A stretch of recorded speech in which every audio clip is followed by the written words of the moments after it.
Story time. My dad got my half-brother's girlfriend pregnant. A little background information. This all happened a few years ago. Anyways, my brother was fresh out of high school and he had been dating this girl named Serena for 2 years. And my dad, for some reason, hated her. At least that's what we thought. Well, my brother didn't have a license at the time, so every time that she came over, she needed somebody to drop her off at home. So my dad would always offer to drop her off at home, even though he literally hated her. And he could have just ordered her an Uber, which is what he did with all of my friends. Well, the one night her parents called and they were like, hey, is Serena still there? She hasn't came home yet. And my dad said that he was dropping her off. So I called my dad and he said that they ran out of gas on the side of the road. So that was just one incident. Well, the next morning my mom goes to get in the car for work and she finds a thong in the car. So she brings it in the house and she asks me, hey, is this yours? Meanwhile, I had never seen them before. So then she goes and asks my half-brother and my dad's whose they are, for part 2. Part 2 about how my dad got my half-brother's girlfriend pregnant. So like I said, my mom found that thong in the car. She came and asked me if it was mine. I said no. So then she asked my dad and my brother whose they were. So she asked my dad first. He said, I don't know whose they are. He said they probably just fell out of Serena's bag. And then she asked my brother. And my brother said, oh, those are Serena's. So after that, my brother came in my room and he was like, do you think it's weird that the same underwear that Serena was wearing before she left ended up in the car? So I guess she had the underwear on literally before she fucking left the house. Dumb bitch alert. Anyway, so a few weeks later, Serena breaks up with my brother. Well, around the same time, my dad started staying after work really late, every day of the week. But long story short, my mom went through his phone because she felt like something was going on, and she reads a conversation between my dad and Serena. Oh, I'm so sad that you couldn't come to the ultrasound. So then my mom and him divorced, and he's currently raising his child with Serena. Story time, my boyfriend found out that his best friend got me pregnant. It was my junior year in high school, and my boyfriend and I had been dating for 4 months. Well, the one night him, his friend, and I were all supposed to go to this party. My boyfriend ended up getting called into work that night, so his friend and I went. Which my boyfriend was fine with because he wanted his best friend to keep an eye on me, but he also trusted us. Anyway, so his friend and I ended up going to the party and then but the next morning I woke up, I didn't remember that at all. So fast forward, I find out that I'm pregnant. Well, me forgetting that I totally cheated on my boyfriend, I thought that it was his. Well, a week later, I get a text from his friend. He's like, oh my god, what are we gonna do? And I'm like, what do you mean, what are we gonna do? So then he filled me in on the whole situation that I didn't remember. But I was like, there's really no chance of this because my boyfriend and I fucked a million times and me and you fucked once. The real tea is that my boyfriend was black and his friend was white. Well, me being the ass bitch that I am, I was like, well, let's just wait it out. I bet it's not his. For part 2. Part 2 about how my boyfriend found out that his best friend got me pregnant. So like I said, my boyfriend was black, his best friend was white. And because I doubted that it was his best friend's kid, I decided to wait it out. Say it with me, bad idea. So fast forward, I'm in the delivery room and I decide not to have my boyfriend in there. Well, let's just say good thing that he did. Bitch, whenever this thing popped out, it was white as fucking paper. So I was like to the doctor, oh my gosh, I'm gonna have a panic attack. Please get the baby out of the room. I don't want anybody around the baby right now. So when my boyfriend came back in the room, I was like, oh, we can't see the baby. He's having some issues. He's over here freaking out. I'm having a fucking panic attack about what I'm gonna do. And they brought my kid back and I was like, that's not my kid. And this girl looked so confused. She was like, oh, okay. And my boyfriend and I are laughing. We're like, oh, haha, that's funny. Then she comes back into the room and she's like, ma'am, this is your kid. So my boyfriend started screaming and he broke up with me after that. How rude to just leave me with a kid by myself. No, I'm just joking. I know that was pretty fucked. Story time. My toxic best friend outed me to the entire school. So one day, one of my best friends from a neighboring school decided to move to my school, and she was extremely upset because her best friend over there came out as bi. So I ended up using this as an opportunity to come out bi as well. And she was like, well, it's okay for you. I just got really close to her. We'll call the girl Becky because no one likes a Becky. And we can call her friend Heather. So fast forward to after the situation had calmed down, we decided to all go prom dress shopping. So Heather and I were talking and we really hit it off. And I think Becky legitimately forgot about our sexuality because we were all talking about how much we have in common and we brought that up as well. She just looked at us and was like, oh, I forgot about that. And she just shrugged it off. But we continued to hang out for a few weeks. One of these weekends, we all went to church together and the sermon was about how God accepts you no matter what your sexuality is. But of course, Becky turns around to us and says that Heather and I could never date because it would F everything up. Later that day, Heather actually ended up admitting that she had feelings for me, and this is when Becky lost it. Stay tuned for part 2 and follow me on Instagram. Part 2 of my toxic best friend outing me to the entire school. So at the beach later that day, Heather and I decided to tell Becky how we felt. She freaked and wouldn't talk to us and locked herself in the bathroom. And we had to tell her that it's fine, we won't date, just so she would let herself out. I thought she was being entirely selfish, not wanting her best friends to be happy. And then she literally took my phone and went through all of our texts together. She woke up the next day all ready for Heather and I to be together and completely apologized. And then when we went to the mall that day, she walked away from us to go look at the hot guys, but then turned around and got pissed at us for falling behind. And this is why she said she didn't want us to date, yet we weren't even dating. She said she felt like she was gonna have to choose between Heather and I because of the whole situation, and I guess she just picked me. Becky became extremely codependent and didn't want to leave my side. She was pissed if I spent time with anyone else and basically forced Heather out of my life. I ended up running into Heather and inviting her to my 18th birthday, and this is when Becky had her massive breakdown. At my birthday, she outed me to everyone at the party, my mom, and Heather's mom as well. My Insta is linked below for more content. Time about how I got an insane stalker from working at a strip club and professionally cuddling. Professionally cuddling is like platonic touch therapy. I'm essentially paid $100 an hour to listen to clients vent and non-sexually cuddle them. I met lots of different clients, both good and bad. You can always tell who's good or bad by their karma. A karma is like a review. One of my clients who was especially respectful was named George, and I will tell you why George is very sus later on. He was really chill and he would take me out to do anything I wanted to do, such as restaurants or mini golfing. Even if we weren't cuddling, he'd still pay me. Gotta get that bag. While I did spend a lot of my time with him, I did have other clients. One person after him that we'll call Tim left a review on my karma, saying that I was the best cuddler. The next day, I woke up to the site banning me for inappropriate behavior. There was fake inappropriate screenshots sent in, where someone was clearly using photos you could easily find on my Instagram. And the text literally said, "I'll even let you touch my butt." Like, who even talks like that? Then Tim sent me a screenshot of him getting a message from a random number. That's when I realized it may have had to do with his review. I quickly got my account back because I let the site know I was being harassed, but this is when things got worse. Stay tuned for part 2 and follow me on Instagram. About my crazy stalker that I got from professionally cuddling and working at a strip club. So not long after I got my banned account back, I received a message from a random number telling me to delete my account by 10 p.m. that night, or else they would tell my family that I was professionally cuddling. They sent my mom, dad, and stepmom's number in the text, so I knew they were serious. I was like, who are you and why are you doing this? And they claimed that they were an old friend from high school and that they were extremely concerned about me and that the old me wouldn't have done this. This didn't sound like anyone I knew, but I decided that I was just gonna go ahead and tell my parents because I did not want anyone holding anything over me. So I let my parents know and they were extremely supportive. And when I didn't delete my account and they reached out, my mom clapped back at this person and said if they were actually my friend, they would support me and not conceal their identity. Fast forward a little bit, I started working at a strip club. I thought the stalker stuff was done. Not long after I liked the Facebook page of the strip club I was working at, I received a text from a random number asking if I worked at that strip club with a photo of me from that Facebook page. This is when I got an even bigger threat than before. Stay tuned for the next part and follow me on Instagram. Storytime part 3 about my crazy stalker that I got from professionally cuddling and working at a strip club. So after my stalker found out that I was working at a strip club, he sent me my next threat. Because he found out through Facebook, he got a hold of all my friends and family list. Guys, I honestly recommend keeping your Facebook friends private. And he was going to tell them all by 10 p.m. if I don't quit. I picked up the phone, started yelling at him, and all I heard was silence on the other end. So then a Facebook page named Kathy, who was like an old lady and obviously was a fake Facebook, sent this message to everyone with the photo of me working at the strip club, including my grandma.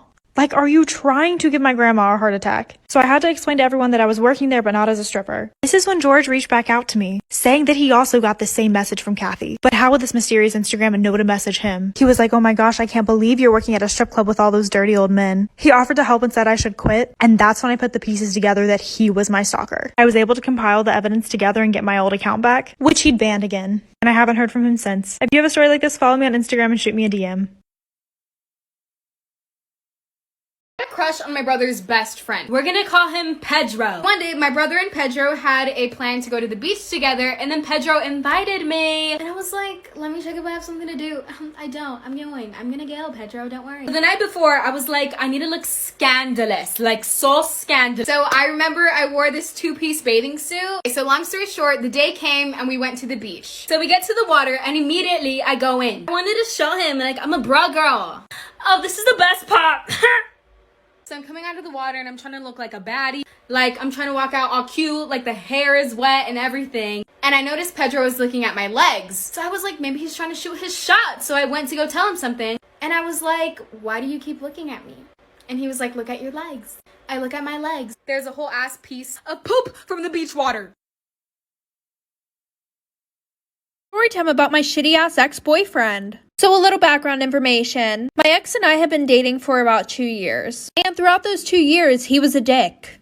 He would cheat on me, talk to other girls more than me, but of course I pretended that everything was perfect in my relationship. I would brag to all these people about how my relationship was so good, blah blah blah, and everything else. Because it's embarrassing whenever bitches can talk shit because your relationship is very toxic. Like, listen to this bullshit. The whole 2 years we were dating, I had over 10 girls DM me on Instagram saying that they screwed my boyfriend at his house. I never confronted him about it. I was just one of those girls that cared way too much about what everybody else thought. Okay, now fast forward. And it was a Friday at school, and Thanksgiving break was the following day. And him and I have this whole plan to spend the whole break together, because literally a week before that, he was on vacation in North Carolina for 2 whole weeks. Well, instead of going with him after school, I decided to go home, get an overnight bag like for part 2. Extremely toxic best friend story time. So when I was in 8th grade, there was this boy. And this boy would go around telling almost every girl that he liked her. And I was one of those girls. And he would do stuff with all of us. And there were like 11 of us. So we all hated each other. Especially this one girl, and we're gonna call her Abby. And every time we saw each other, we would be super mean to each other. Well, a year passed, we stopped talking to this kid, and I bumped into her at homecoming and basically apologized. So after that, we became best friends.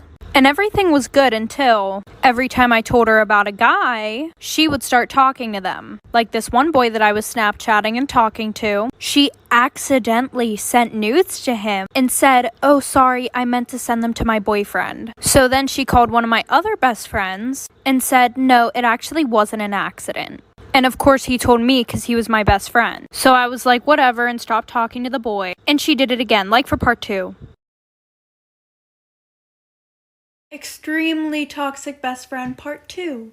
So pretty much her excuse for that was, oh, well, he said that he was gonna leak my nudes if I didn't send him them again. Which was a lie because literally half the school already had her nudes. So then I started talking to this other boy. And he lived like right down the street from her. So she was like, if you want to go to his house, you can. And I was like, are you sure? And she said, yeah, just go tell my mom. And I was like, oh, okay. So I went and told her mom where I was going and went over his house. So I walked back to her house and she literally locked me out. Like her mom had to come open the door for me to let me in. And she was like, oh, it's a good thing you came back when you did. Because I was going to drive you home now and tell your dad everything that you did. And she goes, I don't think you guys should be together because you're unexperienced. And she would always tell me how he flirts with her all the time. So after our friendship ended, she goes, I just felt like it was always a competition between me and you.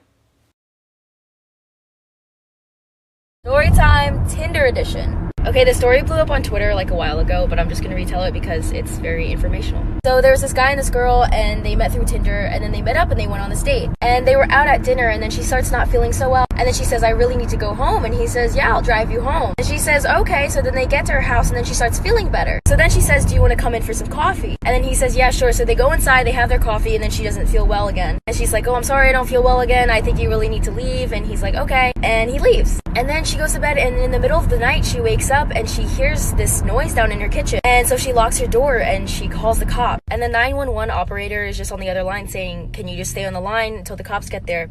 And then the cops get there, and they're like, the door is locked. Like, we don't think anyone's inside. And she's like, I promise you, someone's inside my house. I can hear them. She says, you have my permission to break down the door. So she's still up in her room, and then she hears the cops break down the door. And then she hears some wrestling and some fighting. Part 2 coming now. Part 2 of the Tinder story. So then after the cops break down the door, they go upstairs and they knock on her door and they're like, it's okay, we've got the guy, everything's fine. And they say to her, we don't really want you to stay here tonight. We don't think that you should see what he's done. And when I say he, it's the guy that she went on a date with. And she's like, no, I need to see what he's done. So she goes downstairs and she sees her kitchen wrapped all in plastic.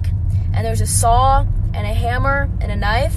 And earlier when he came into her house for coffee, he set his keys down right next to her keys. And so when he left, he picked up both sets of keys. And that is how he got back into her house. And they tested her, like her blood and everything, and she wasn't supposed to wake up because of how many drugs were in her system, because on the date, he drugged her. And then I guess he was just planning on chopping up her body in her own kitchen. I don't know. Stay safe. One day my mom grounded me, which means I didn't have my phone, so I didn't have an alarm clock, so I overslept for school the next day. My brother drives me to school, and since I didn't have a phone, I didn't know that there was no school because of a snowstorm. Me and my brothers, both being dumbasses, don't see that there's no cars in the parking lot, so my brother drops me off and speeds away. I'm knocking on the door for like 20 minutes waiting for them to let me in. Nobody opens the door, bro. I'm like, is there no school today? Boom, it starts to snow, and I'm like, oh fuck, I'm wearing ripped jeans with no jacket. I'm like, oh shit, what do we do now? I live like 15 minutes driving from the school. So I'm walking around looking if I can use somebody's phone. I knock on this lady's door. She opens up and I'm like, ma'am, can I please use your phone? I think she had dementia because she started screaming at me. And she's like, no, slams the door in my face. I finally find an angel like 2 streets down. And she's like, oh, of course, princess, come inside. And in my mind, I'm like, I've seen the horror movies. Thank you, ma'am, but I'm just going to stay outside. I call my mom to pick me up. And she's like, pick you up from where? I'm like, I don't know. I've been walking for 2 hours. Story time! So yesterday my friends and I all went to the fair and there were 6 of us in total. And none of us wanted to have to worry about driving there and parking, so we just Ubered instead. So we left the fair around 11:15 and we walked to a nearby shopping center where the Uber picked us up about 10 minutes late. We ended up leaving at 11:30. We get in the Uber, the man says hello, and we head home the normal way. Everything's fine. And my parents don't like when I Uber, so they were tracking me on Life 360 from the moment I got in the car. After about 10 minutes in, I get a text from my mom, and it said, "Where are you?" I look up from my phone and I realize I have no idea where we are, and Ubers know their directions, they know how to take you home. We were 20 minutes out of the way. So I'm terrified. My mom's texting me nonstop, literally about to call the police. I'm gonna run out of time, but posting part 2 today. Okay, back to the Uber story. Our parents are freaking out, we're texting each other in our group chat so he doesn't hear us. Also, while this was all happening, he wasn't talking to us, but he had an earbud in, and he was talking to someone on the phone really quietly. It was super creepy. My mom starts calling me again, and he hears the ring. And one of my friends pulled up on her phone the directions to get home, which he also heard, so he knew that we thought something was off. After a little while longer, we finally know where we are, so we feel a little bit better.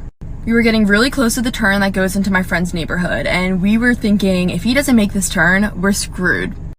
Thank goodness he makes a turn and we're back at my friend's house.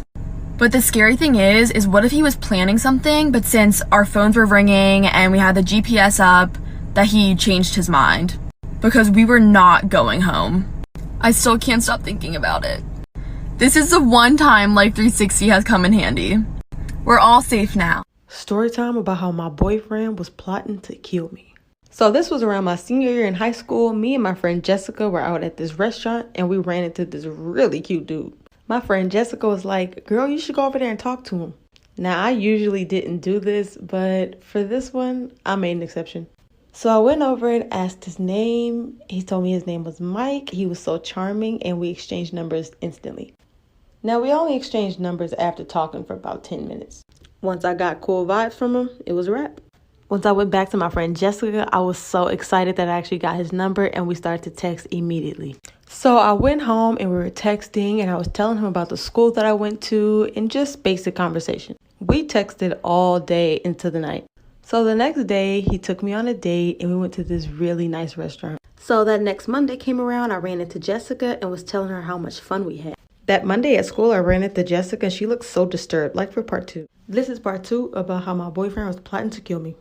So like I said in part 1, I ran into Jessica that Monday at school and she looked so disturbed for some reason. I was like, hey girl, we had so much fun on our date. What's wrong? She was like, girl, Mike is here.